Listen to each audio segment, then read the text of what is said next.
আপোনালোকক আমাৰ ইউটিউব চেনেলৰ স্বাগতম জনাইছোঁ নিবল্লাবাদ 90। আজি আমি গুৱাহাটীত আহিছোঁ ধৰ্ণা কাৰ্যস্থলীত।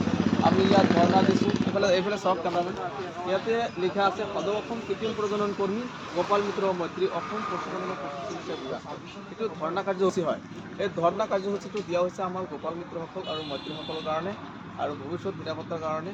এইটো এটা চাকৰি লাগে, মানে ইয়াত আমাৰ গোপাল মিত্ৰ আৰু মৈত্ৰী ইয়াত বহুত মানুহ আছে।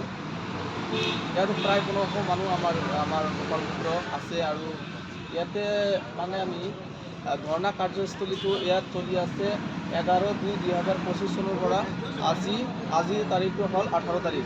18/2/2025 তাৰিখলৈকে আমাৰ এই কাৰ্যসূচী চলি আছে আৰু আগন্তুক দিনলৈকে এইটো কাৰ্যসূচী চলি থাকিব।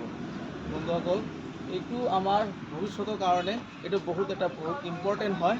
এইটো বহুত ইম্পৰ্টেণ্ট আমাৰ এই কাৰ্যসূচীটো। আপোনালোকে ছাপোৰ্ট কৰিব যাতে আমি আগবাঢ়িব পাৰোঁ। আচ্ছা, আৰু কিবা কিবি ক'ব নেকি?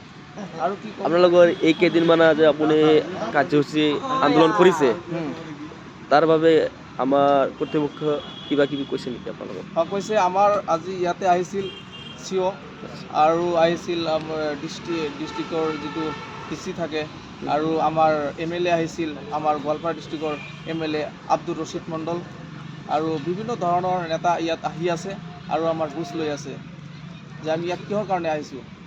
আচলতে আমি হয় গোপাল মিত্ৰ আৰু মৈত্ৰী ইয়াতে মানে উপস্থিত হৈছোঁ।